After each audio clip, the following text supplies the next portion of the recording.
नमस्कार मंडळी. तर आजची रेसिपी आपली आहे बघा सोयाबीनची भाजी. आणि ही मटणापेक्षा पण एकदम छान आणि चवीला एकदम मस्त लागते बघा. चपाती किंवा भातावर, तुम्हाला भाकरी आवडत असेल भाकरी बरोबर पण खाऊ शकताय बघा ही. आणि एकदम मस्त अशी ही भाजी लागते बघा. आणि आता ही झाली माझी बनवून, वरून मी कोथिंबीर टाकते आता. आणि ह्याची रेसिपी पण कशी तयार करायची ते आपण बघूया. काय काय साहित्य लागते आणि कसं करायचं ते. तर करूया चालू. तर बघू शकताय सोयाबीनची भाजी करण्यासाठी साहित्य बघा.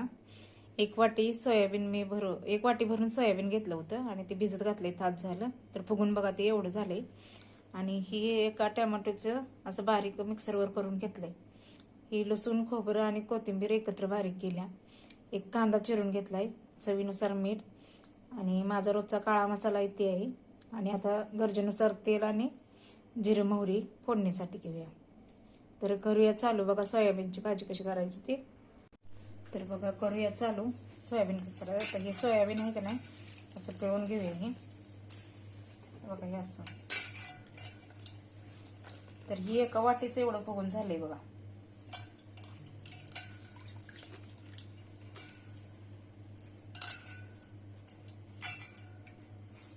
सोयाबीनची भाजी पण मटणाला महाग सारखे बरं का. तर बघू शकता एका वाटीच किती भिजून झाले हे. तर ह्याचं कोण असं अखंड ठेवणार असला तरी तुम्ही अखंड ठेवा, किंवा एका सोयाबीनचे 2-2 तुकडे करणार असला तरी पण करा बघा. हे बघा हे असं तुम्हाला जसं आवडते तसं त्या पद्धतीनं करा तुम्ही.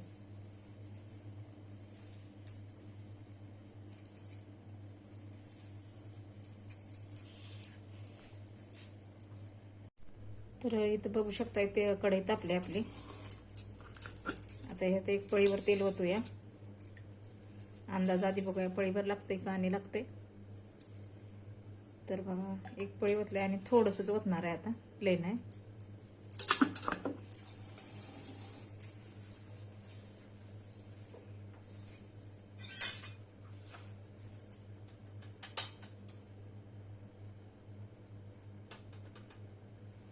माझी हळद सांगायचं मगाशी लक्षात नाही बघा मंडळी.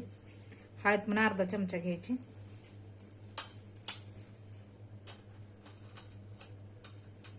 तर आता मोहरी टाकायचं जरा.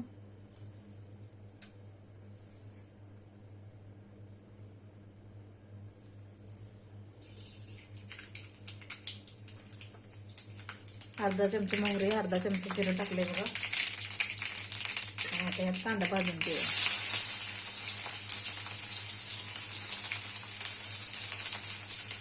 कांदा चांगला तांबूस रंगावर भाजला का मग नंतर बाकीचे साहित्य टाकायचं. टोमॅटो पिवरी आणि खोबरं मसाला बारीक केला होता. तुमच्याकडे तमालपत्र जर आवश्यक असलं का नाही तर ती पण तुम्ही टाकू शकता. आता ती माझ्याकडे अवेलेबल नाही त्यामुळे मी काय टाकलं नाही. त्यामुळे पण चव चांगली येते बघा याला. कांदा भाजलाय. हे खोबऱ्याचं वाटण जरा जास्त होतं त्यामुळे मी निम्मच घालणार आहे. तर ही खोबरं म्हणजे कसं एवढंच घेतलं होतं बघा, एवढं. आणि लसूण पाकळ्या 5-6 आणि कोथिंबीर घातली.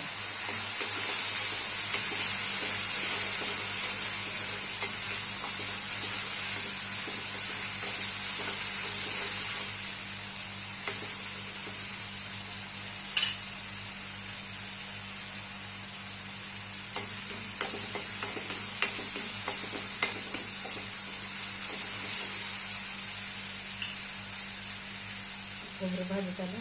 टोमॅटो बारीक केल्यावर ते घालूया.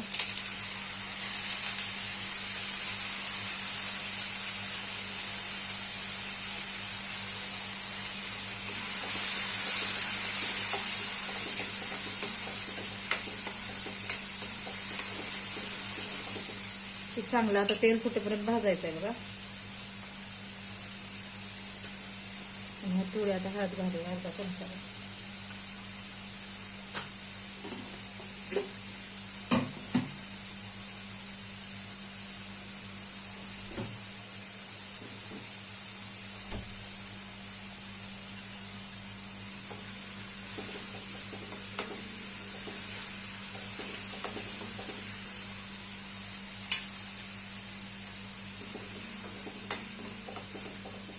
तेल सुटेपर्यंत असं भाजायचं बघा. हे असं वास मस्त खमंग असं सुटला बघा आता. आता ही काळं तिखट मी 1 चमचा वापरले. तुम्हाला आणि जरा तिखट पाहिजे तर आणि थोडं वापरू शकता बघा. तुमचं तिखट किती प्रमाणात आहे ते, आणि चवीनुसार मीठ. हे सगळं आता एकजीव करून घेऊया.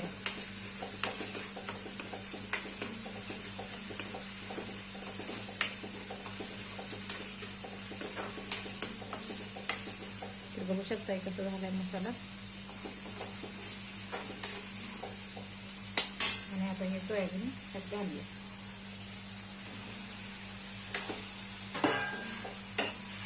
तर ह्यातलं मी निम्म्याचं बारकं तुकडं केल्यानं निम्म अखंड तसंच ठेवलेलं.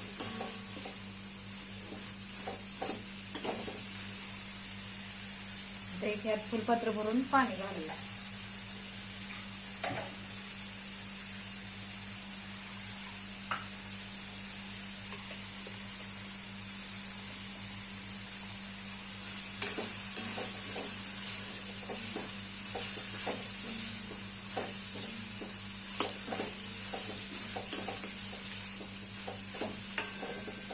तर बघा हे आमच्याकडच्या पद्धतीनं केलंय.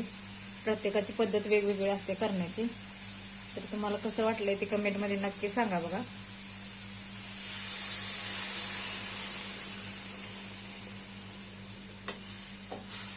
आणि आता ही बारीक गॅस करून बारीक गॅसवर झाकून ठेवू. जास्त उशीर पण नाही लागत याला. एक 10 मिनिटात हे शिजते बघा.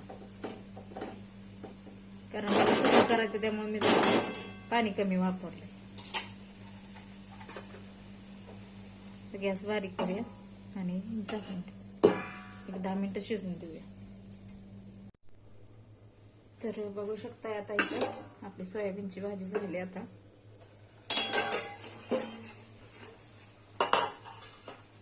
तर बघा किती मस्त अशी झाली बघा.